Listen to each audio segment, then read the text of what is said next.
it's nice to kind of have, each with their own skill sets. I really think the best partnerships are ones where, you kind of complement different skill sets, and that way you kind of bring everything together. So, hey, welcome to the Millionaire Enlisted Podcast. Thank you for tuning in. For our listeners, please hit the subscribe button and leave us a review if you like what you hear. Today, we have Brock Mogensen from Wisconsin. He's a syndicator. He invests in multifamily, commercial real estate, and if you wanna take it over, man. Yeah, absolutely. So yeah, I mean, pretty much that's what we do. I mean, so we do syndication. Essentially, for those that don't know what syndication is, it's just ultimately we partner up with other investors and to buy larger assets, right? So the larger assets that you couldn't necessarily afford on your own, the process of syndication allows you to partner up with partners on the limited side, and then they bring most of the capital to a deal, and you're able to go bigger. So yeah, essentially our company, Smart Asset Capital, that started about a little over a year ago. And we really just, we started off with our first deal in the multifamily space, and that was an 89 unit deal, a C-class deal here in Milwaukee, Wisconsin. So we closed that about, it's been about a year almost. And after that, we had that for a while, kind of going through that one. And then recently here in the past few months, it's I know in every market across the U.S., there's deals out there, but as everyone knows, that they're hard to come by. And we just haven't been able to find the yield that we're looking for in traditional multifamily. They're out there for sure. Like we see some come by, but we haven't been able to make sense of a lot of the numbers. So in return, we've kind of come across a few more creative deals in the retail and office space that we've acquired. So kind of, multifamily still remains to be our main asset, but when good deals kind of come up in these different asset classes and we're able to still conservatively buy them, we've been kind of diversifying a little bit. Okay. So yeah, that's kind of where we stand and what we've done in the past year or so. Awesome. So what's your background? So I still work full-time marketing. I have a master's in information systems, so I'm kind of more on the analytical side of marketing. So I spend a lot of time behind the computer. So that's the kind of space I come from. So that kind of transitioned well. I mean, the side of the business I do like is most of that takes place behind the computer. So the analyzing the deals. I enjoy a lot of the asset management stuff. So that's kind of where I focus, and I kind of partner up with other people that necessarily isn't their strong suit. So it's worked out well where we can each complement our different skill sets. Now, how many people are in your company? There's three of us. Oh, it's three of you? Okay. Correct. And each has their own task, what each do in the company and all. Yeah, exactly. So I mean, I think that's what kind of worked out well is they're more strong suit on the sales side. So that works out well with investor relations and kind of building up our partner database. So it's worked out well, and I kind of obviously our roles intertwine in different parts of the business, but it's nice to kind of have each with their own skills. Like I really think the best partnerships are ones where you kind of complement different skill sets, and that way you kind of bring everything together instead of if both you guys are really analytical, and I think having the different skill sets definitely helps. So let's for the people that are trying to do partner out with other people and they're kind of sketchy about it, because for example, me, I started on my own, and then I tried to partner out with people at the beginning, but things didn't work out, right? So, and I'm just curious how, because I mean, you guys already have a 89 unit, right? And you say that you're also investing in all their assets, commercial assets. So how do you guys, and you've been doing it for a year already, how do you find these people? How do you get to connect with these people and be like, okay, this is the team I'm working with, and because he has these skills, I have these skills. The other guy or the other girl has the skills. My apologies. So how do you build this team? Who got it together? How do you guys start it? Yeah, so I guess I'd say, I mean, so how I kind of started out with a partner, I ended up through, and I'll kind of touch back on what I kind of looked for. But through networking, essentially is what it was. Actually, Bigger Pockets specifically. I kind of found one partner through there. We kept on meeting up, and that kind of transitioned into, us starting to work together, starting a company together, and then kind of brought in another partner that had even more experience, and that kind of is how us three formed together. But I think just kind of, obviously you have to know the person before, but when you're getting into partnerships with, especially some of these deals, they're at least 10 years, it can be 5 to 10 years you're holding these deals. You don't want to get into a partnership with someone, first off, you don't like, or you don't trust, or you don't see it working out. So it's definitely important to kind of have that in the back of your mind before you really start, signing documents and getting into deals with people. You want to actually like the person, right? Go out for a beer with them. Do you like the guy or girl? I mean, you got to kind of like the person right off. And then obviously the skill sets are important, but I think just kind of seeing a long-term vision of, all right, I like this person. I can see myself, being friends with this person and working with this person for a long time. That kind of has to be the backbone. And then obviously from there, you want to have, believe in the person that they have the mind, the skill set to go where you want to go. But I mean, it comes back to find partners. I think the best way is to just network, right? I mean, go to events. Bigger Pockets is great to meet people in your area. Facebook groups. There's so many different ways to meet people, and there's so many people out there looking to kind of find that right person to work with. So if you can make yourself available and meet the right person, I mean, I think it's a good way to go. Nice. And that was a year ago then?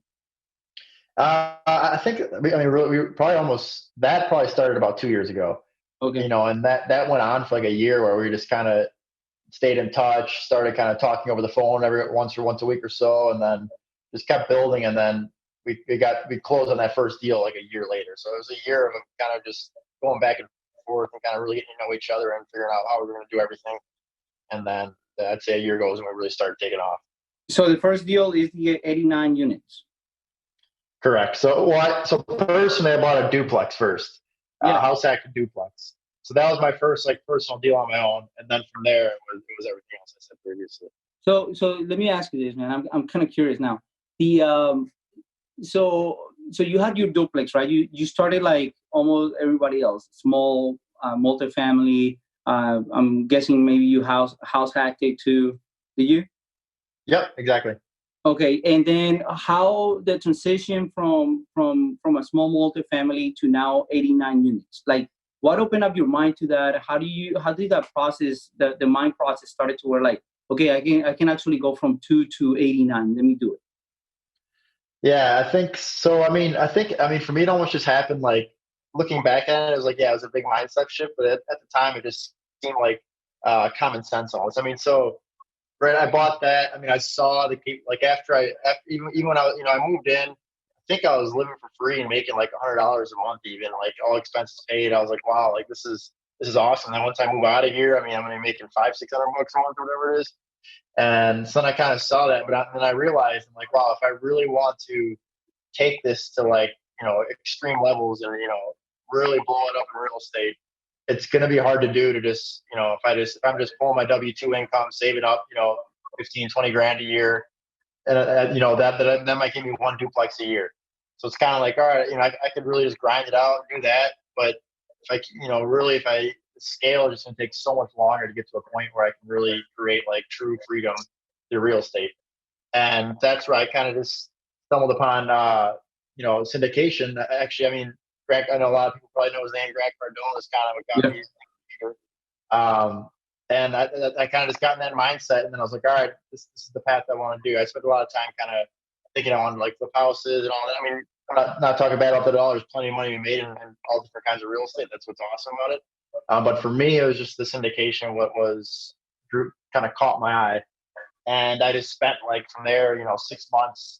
Nothing else. I mean, I didn't become distracted by anything else in real estate. It was just that I just wanted to learn it. So, the books, the podcast, bought a few programs, just went all in on learning it. Specifically, the underwriting, the analyzing of the deals is where I spent a lot of time, kind of becoming, an expert per se. And that's just kind of where I went from there. And then, like I said, I partnered up with the right people where that wasn't their strong suit. And we just kind of started, going up from there. Nice. And so from the how do you guys structure the 89 units, that deal? Yeah. So with syndication, there's a lot of different. You can get really creative. You can get really complicated. You can keep it easy. For our first one, we kept it real simple. It was just an 80-20 split. Okay. So essentially, all profits come in. 80% go to the limited partners. 20% go to the general partners. So real basic. I mean, yeah. If you look at some of them, and there is benefits to getting more complicated with the waterfall structures and all that. But being our first one, we just wanted to kind of keep it straightforward. Got it. Was it you guys own capital, or do you guys syndicate it with other investors, passive investors? Yeah, so we syndicated on the front end with the investors. We try to always put in at least 10% on the limited partner side as well, because I think that's kind of, there's some syndicators out there that are just raising all the money and they're not invested in the deal at all. So if they have non-recourse debt and the deal goes bad, I mean, they're really not on the hook at all. So we'd like to tell our investors, right? I mean, we're each putting in as much money, we're each putting in a good chunk of money into these deals as well. So we're vested on both sides. So I think that kind of, it's good it builds credibility too, because you put in, you guys a skin in the game as well. Exactly. Yep. Yeah. So 80-20. Do you mind how much was that investment, that asset? That one was about a little over $3.5 million. So we had to raise around $830,000 on that one. Oh, nice. Yeah. So it was I think it was a good kind of first deal to get us in, and like the right size. I mean, really, the scale and syndication comes when you start going larger. The bigger you go, the better. Better the numbers are going to look in syndication. But I think that size deal is a good one to start. Okay. And what other deals do you guys have right now? So we bought so like I said, we kind of, from there, we were still looking for multifamily all the time, but we look at a lot of deals. We get a lot of deals come our way, and just a lot of people are overpaying for deals. I'll just say that right now. Yeah. So we came across a good opportunity for an office deal, and that one's it was 18 units, I think that was about 18,000 square feet. So it's nothing massive, not as big as that 89 unit deal, but the numbers were great on it, even with being very conservative, just due to the future vacancy that might happen in the office space. So I mean, yeah, that one came up. We were like, all right, we have one group of investors we just work with. We buy that one. Same thing with the strip mall. Still super conservative. We're direct to seller on both of these deals, so we're able to kind of create the terms that we need, get it for the right price. And yes, I mean, those are kind of just two more bite-sized deals we took off. And we have a few other ones we're working on at the time, but I can't remember. I'm not really going to mention any specifics on those. Okay, no, that's fine, bro. That's fine. No, I'm just curious. A lot of our listeners are people that are trying to either invest passively or get into syndication, right? Because that's what we're trying to do as well, and we're into multifamily. That's what we want to do. So that's why I'm trying to see. Hey, everybody has their own processes. Everybody starts from different backgrounds. Everybody starts. It depends on what your network is. And that's what I'm trying to get people to see, that it's not just one fix for everybody. Everybody has their own little niches here and there. Everybody has their own ways of doing it. So that's what I was asking. How do you find your investors, for example? How do you start raising money? Yeah, so it's something that I'm putting more time into now. There's just so many people are just so creative with different ways to bring in investors. I think one of our best ways has been to start a meetup. So we started a meetup specifically geared towards multifamily. It's now the largest monthly multifamily meetup in Wisconsin. So I say those specific words because specifically for multifamily, we host the largest one. There's a lot of other ones that kind of geared towards the fix and flip and wholesale stuff. And so, but yeah, so that's proven to be great. And we've met a lot of good investors through there. Just networking. My partners' relationships. They have a lot of good relationships that we've been able to leverage. And then now I'm really putting a focus on the whole building an online brand and kind of, lead funnels through online, which I think is really the best way to kind of bring leads in as you sleep, right? I mean, that's really the goal. I mean, I think it takes a lot of effort and time. Yeah. But if you can build that out right, so that's kind of what I'd like to focus on now, is something where I can build like that. I can't say I have all the knowledge when it comes to that yet, because I don't. But I think there's a lot of value in building like a good funnel. Nice. Yeah. Awesome. Yeah. Well, that's what we're doing as well. And that's why we're doing the podcast and try to position ourselves for that deal. Because like you say, right now is very difficult to find good deals. And we know what they're out there. But again, you have to put yourself out there, and that's basically what we're doing. And not only that, but in order to know other ideas, other ways of how people do things. So yeah, it's very important to have that social media presence. Yeah. So where do you guys invest? Are you guys just locally in Wisconsin, or do you guys look all over the place, or what's your criteria? Yeah, so we're currently just in like kind of the Milwaukee, Wisconsin surrounding area. So we'll go like 50 miles or so around outside the city. So that's where we are right now. Just through the kind of connection we've already built in the area. I mean, really our goal is to kind of take it to other states, some of the bigger states. But for right now, I think our goal is to kind of just build this very solid base here in our backyard, where we already have the in-house property management. We already have everything built here, and then kind of expand to different markets slowly instead of trying to be all over the place right now. So I know there's a lot. We're lucky. I mean, Wisconsin isn't, by the metrics, it's not the greatest market. I know it doesn't meet a lot of the population growth metrics and everything that a lot of people like to see, and we see that through our investors. A lot of out-of-state investors are bearish on Wisconsin just because of that, and I agree with them. They're not in the area, so they don't necessarily know it. But yeah, eventually we would like to go into those high growth states where obviously more competitive there, but I think it's a lot easier to kind of find those bigger deals and attract more investors if you're in a high growth city/state. So the plan is to move out of state. What state will you guys move into? We haven't put a lot of thought into it. I know Florida is high on my list.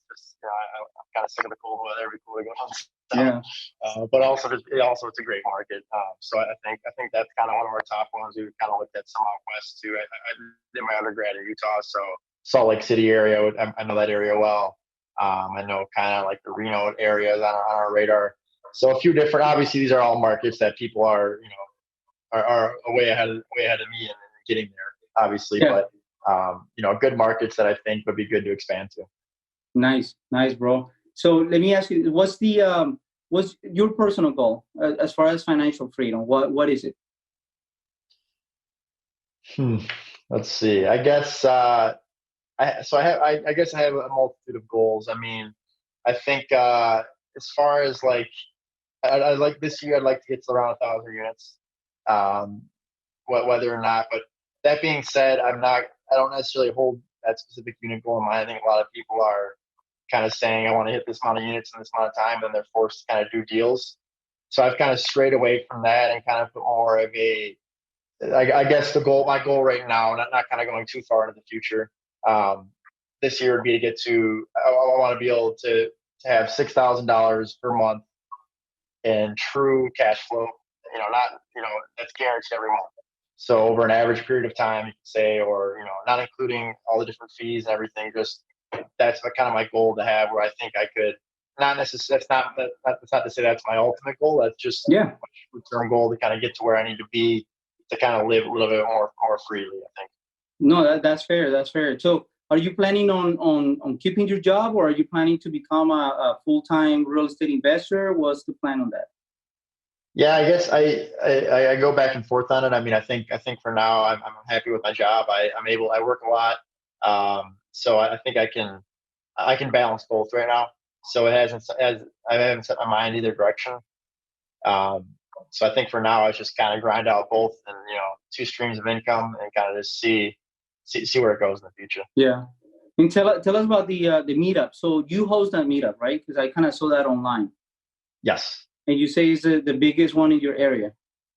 For multifamily, yeah. So that I think we kind of got lucky. 'Cause, I mean, so right when I still go to a lot of meetups especially when I first started out. I mean, I was going to every single one in the area, a couple a week.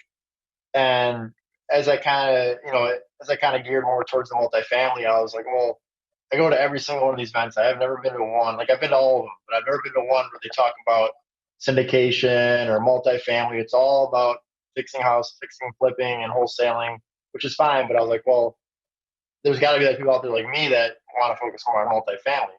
It's a popular asset class.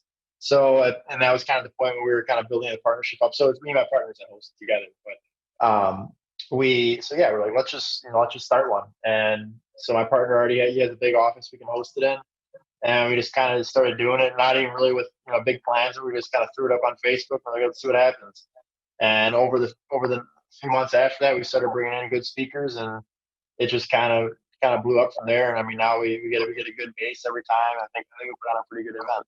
And now we have people that are kind of like licensing kind of and hosting meetups in other cities throughout Wisconsin. So now we got like 4 different cities throughout Wisconsin. We have kind of people we know, but they're kind of partnering with us, and now we're kind of building our name around the whole state. Oh, that's awesome, man. Yeah, because I wanted to do my own meetup, but yeah, right now it's just a matter of timing, right? And you want to also do something different, because a lot of meetups are the gatherings in the restaurants or the bars, and I don't know if a lot of that gets done. But you say you guys have your own office space, right? Yeah, it's my partner. My partner has, so he has, that's kind of what allowed me to scale up much quicker. Is he's been doing it for a while. He's done very well in real estate. So he has a brokerage. They manage like 1,400 doors to their property management company. So they've built the presence already in the area. And like I said, I kind of just found a way to get in with my specialties that I've spent time learning. And that's kind of how I went from there. But so around the meetup, I can mention 3 quick things that people that are looking to start a meetup that's helped us kind of blow it up to get people to attend to it. First thing is, so you'll go to, so there's Facebook pages, right? I mean, all the meetups have a Facebook page, at least most of them do. Go to all the ones in your area, join them, click into them, and go through there and find, like, someone will post something like, I have a duplex for sale or whatever, and you'll see like 50 email addresses in the comments, right? All the groups have it like that. I went in there and I spent a few hours on every single one. I clicked through each one, and I documented every single email address into a spreadsheet. I scraped like 300 email addresses. All those people that live in that area. Yeah. So I did that, and then I threw on my email list. And that email list just keeps rolling. Anyone that says, hey, let me know the next event, I just keep a running email list. So right there, I got 300 people each month that I'm emailing to show up right off the bat. And then I also, Bigger Pockets. You'll go on there, and I'll just, anytime see someone post something about, I'm looking to get into real estate in Wisconsin, anything like that. And then with the message, we host this event.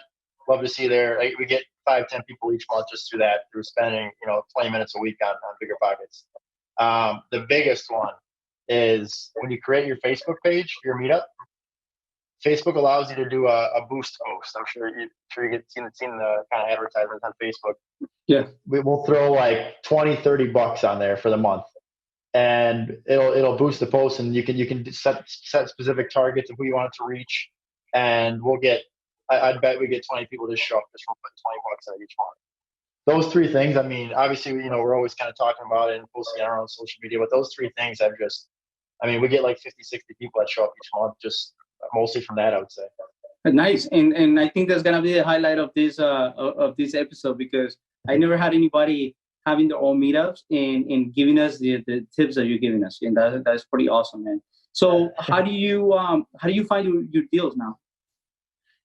So the brokers remain to be the best way to find deals. I mean, we've gone, we went pretty extensive into an direct to seller, direct to owner marketing campaign. We have a full-time virtual assistant that works for us. And, so we've kind of spent a lot of time. We scraped pretty much, we took every 40+ unit deal in Wisconsin. We pretty much found the address through paying for different sources and manual and everything. We mailed them all, cold called them all. We had over like 2,000 phone numbers. Our VA cold called them all. So we went through that whole thing. We have a few leads that kind of seem like they might go somewhere. But I mean, it was a lot of work, right? I mean, I'm hoping one of those leads turns into a deal, but I get way more, just to be honest. I mean, that definitely you should do that stuff too, because it never hurts. But the brokers remain to be, I mean, that's just being on the broker's radar, especially as soon as you start buying deals, then brokers start paying more attention to you and they start sending you more deals. So, I mean, now like all the past 3 deals we've done have been completely off market. So it's kind of, I mean, I would say just really, and I mean, I'll just mention real quick, on my website, I actually have like an ebook and a video series called How to Find and Analyze a Large Multifamily Deal. So on there, I go through like specifically step by step. It's like an hour-long video and like 20-page ebook, but it kind of just, I walk through like specifically what we did for the off-market thing and how to kind of work with brokers. You said a video or an ebook? Both. So I did like an ebook and then an accompanying video. So yeah, that's smartassetcapital.com. I just have it on there on the education. That's amazing. We'll put it on the notes as well so people can actually access it. Awesome, brother. So and you said you mentioned your partner is a broker? Yes. Okay, so that helps too.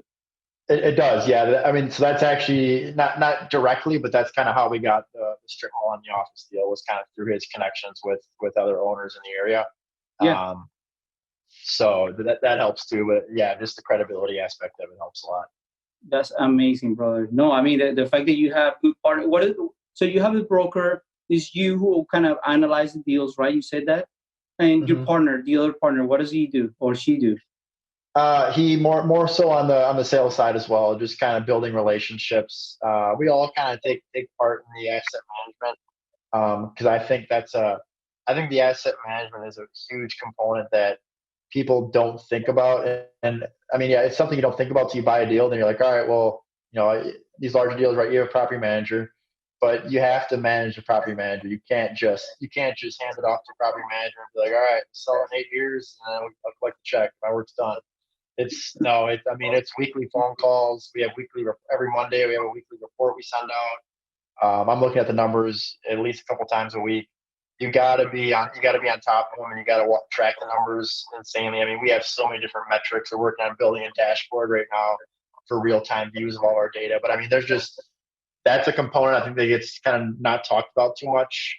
It's all about raising the capital, finding deals, but no one talks about when I buy the deal, now what do I do?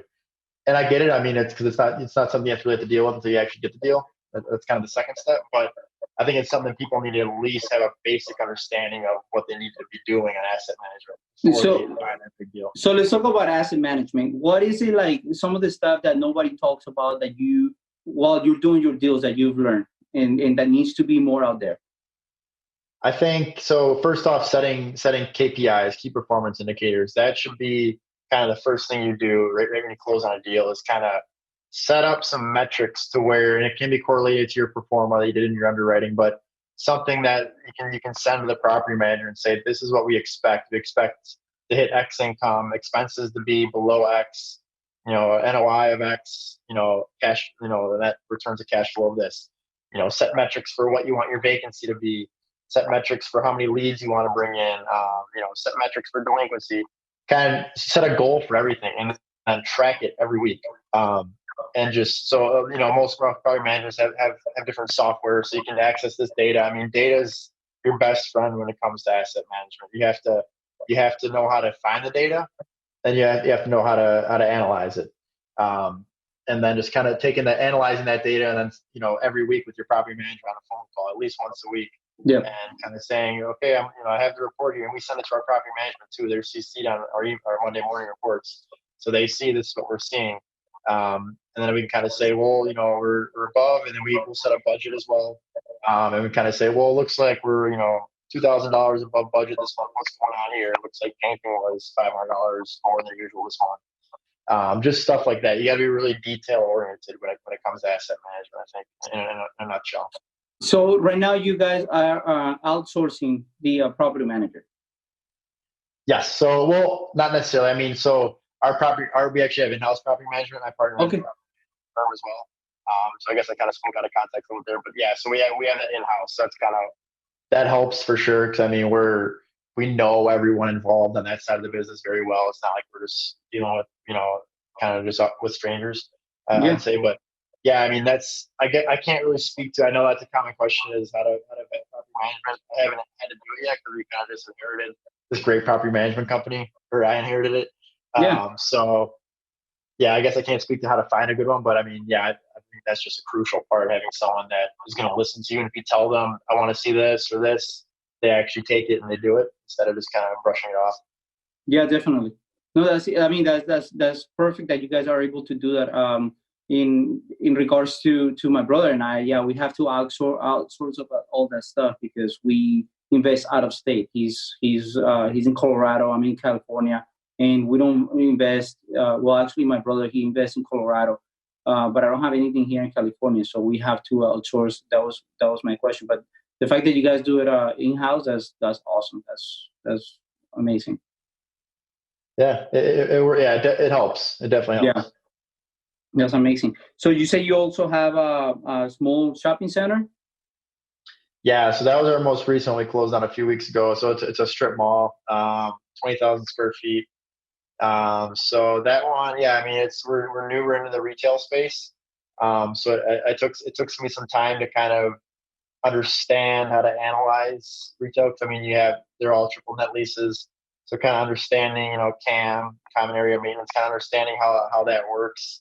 And building, I mean, really, it's not too complicated, but just kind of understanding the specifics of how retail P&L work. Okay. But yeah, I can't say we just closed on that a few weeks ago, so I don't know too much about kind of the asset management side of strip malls yet. No, that's fair. I don't either. And to be honest with you, I mean, you hear all these things, like negative things about the like shopping centers, retail spaces, and I don't know, but I like, why do you guys get into retail spaces? Is it good? Yeah. Well, no, the same fundamentals apply. I think what drew us towards it, if we'd have found that deal and you'd have said it's a clothing store, and the next door they're selling shoes, and over here there's a little restaurant that's not doing so well, we probably wouldn't have been so bullish on it. But so it's the two tenants, the two biggest tenants there are a church and a bank that have been there for a very long time, and they have both put probably over $100,000. I think it was over $100,000 into each unit to rehab it. So those two tenants, if all the other units were to go vacant, those two tenants support the mortgage. Nice. So that's where we kind of saw and we factor in, like, I think I factor in a total of 20% vacancy throughout the whole period, and it's only 10% vacant right now. So just those factors, I mean, those stronger tenants, I mean, all the tenants there's a few that might be a little bit more affected by a recession, but a church and a bank that is doing well, knock on wood, you never know, but those are more recession-proof businesses, in my opinion. Man, that's awesome. So let's see, you said you read a bunch of books, and that's how you guys started into multifamily, right? In syndication. Can you share with us what books made the most impact? I'd say the 10X rule. I'm a big fan of Grant Cardone. That was one that kind of got me into it. He's got, I forget the name, but he's got another one on apartments. I'm kind of blanking on a lot of the names. I read all the kind of, the big names, Michael Blanc has some good ones, kind of all those bigger names. I think like Multifamily, Millionaire, that was a good one. Obviously, Think and Grow Rich for mindset piece of it. Rich Dad Poor Dad, obviously everyone says that one. That's what kind of it. So I think I don't have any specifics. I read a decent amount, not a super, not a lot. Trying to read more. I'm trying to get to like a book a month is my goal this year. So I'm doing good so far this year. But got it. Yeah. Do you guys subscribe to any mentorship program, or do you just self-learn? Yeah, I've done a few like smaller one-off courses. I haven't done. I know my partner did he was in the Jake and Gino one, and he liked that one. But I personally have just done like a few smaller kind of $1,000 courses here and there. I do see the value in having a mentor, and I think it's something I'm kind of leaning more towards. I have a few different mastermind programs. So I think that's kind of where I'm leaning towards. I think you kind of get the best of both worlds there. You kind of find a mentor type thing and kind of meet other people like-minded. So that's kind of what I'm leaning towards, kind of my next step. And once I kind of think I'm ready for that next step. Well, let me know. Are you gonna join a mastermind program, or are you gonna build your own like you did the meetup? I think I'll just join one. I've been a part of like a few smaller like virtual masterminds, and they were good, but I just almost felt bad with the person running it because it just seemed like he was doing so much work to kind of keep it going, and like I don't know if they got anything in return. Kind of they were just kind of, and then they both of them actually ended up just stopping because like there was too much work on their end for that. Yeah. So that's what kind of like I don't know if I'd like want to start my own. It seems like a lot of work for not to be selfish, but not much coming back. Yeah. So I think I'd probably just pay the money and join one that way. It's kind of all everyone's there and built in. Nice, Brock. So yeah, I mean, hey, dude. So I don't want to take much of your time. I know you're a busy man. I really, really enjoyed the talk. The fact that you gave us the pointers on how to start a successful meetup, and I'm saying successful because yours is the biggest one in your area. So that speaks a lot. And not only that, but I saw it on your website also. You talk about a little bit about your meetup. So, brother, tell us for the people that are trying to go from small family or small multifamily to multifamily to make it bigger. What do they need to do in regards to the mind shift on that? Yeah, I think yeah, just like you said, I mean the mindset's the first part. I mean, you have to kind of understand, you have to kind of shift over towards, all right, I can do it first off. There's a million ways to do that. I'm not I think I guess I don't speak to it too much just because I don't know, for some reason my mind just didn't take much. I just saw it right away. But I think like the specifics of it, I think the best way to go bigger is once you get that mindset piece is kind of zone in on one aspect, right? There's so many different aspects of syndication. There's the capital raising, there's the analyzing the deals, there's, the marketing.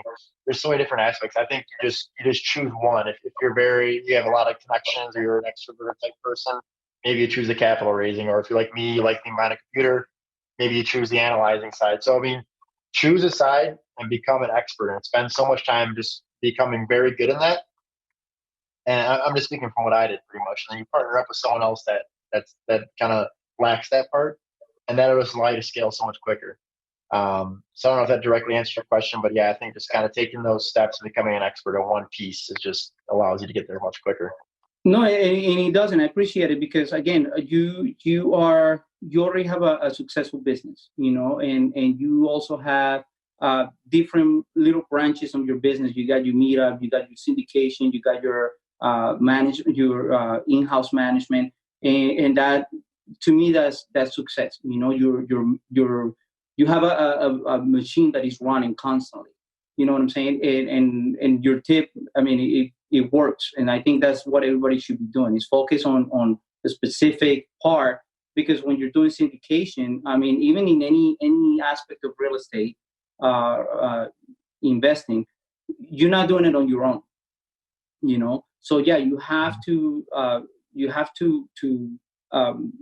I guess tune in on that skill that you have, on that specific skill that you have, and become the expert on that, and then get the people around you who know more about other things. And I think you've done it, and that's awesome.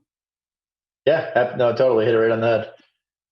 So, bro, tell us, where can people find more about you? And also, if you want to put out your meetup, so more people, the listeners, can know where to go to your meetup. Yeah, so I'd say, I think I mentioned it previously, but on our website, so at www.smartassetcapital.com, two things I spoke about. I have two ebooks on there, actually. First one, how to find and analyze a large multifamily deal. And the other one, asset management. I have the spreadsheet on there that we use to track all the KPIs and everything I'm talking about. So you can just download that. I mean, might want to make some tweaks depending on what type of deals you're doing. But yeah, I think going there, you can download both those things. Those are great pieces to kind of help someone that's kind of getting into it. And then the meetup, if you are located in the Wisconsin area, it's Wisconsin Apartment Investors Meetup. And you can just go on the Facebook page for that one. Okay, awesome. You guys should do live Facebook Live, so I can join you guys one day. Yeah, I've been thinking about doing that. I'm trying to get more into the Facebook Live stuff, and I need to. Yeah, let me know, man, because I honestly, it's difficult to find multifamily meetups, and the ones that I find are so far from my house. Is either San Diego, which is like 2 hours from here, or LA, which is 3 hours with traffic. So I was like, man, and I'm a single dad, so I can't take my son to all of them. So hey, brother, I really appreciate it. It's been an awesome conversation. I learned a ton from you, especially because I want to do my own, eventually do my own meetup. So I'll get on that with you and ask you some tips on that on the side. So I really appreciate it, bro. I appreciate your time. And is there anything else that you want to add before we leave? No, yeah, I appreciate it as well. I mean, yeah, I think just like you said, I mean, just shifting your mindset. People are trying to get in this larger syndication. Just first thing, shifting your mindset, and then just go all in on it. I mean, you can't be scared to put the time in, and kind of it takes time. It's not like the fix and flip stuff where you can buy a house in a few months and kind of flip it. I'm not talking bad about that because I know people like making a lot of money doing it, but the syndication is a long-term game. So you just kind of have to put on that hat and know you're going down a long road and pay dividends in the future. And he's very interesting as well. Fun. Exactly. Yeah. So yeah, brother. Hey, thank you. Appreciate it so much. And that's it for the listeners. Please, if you tune in, don't forget to hit the subscribe button. Leave us a review. Leave any comments. Please go check it out. To check the free stuff that Brock has on his website. And peace out.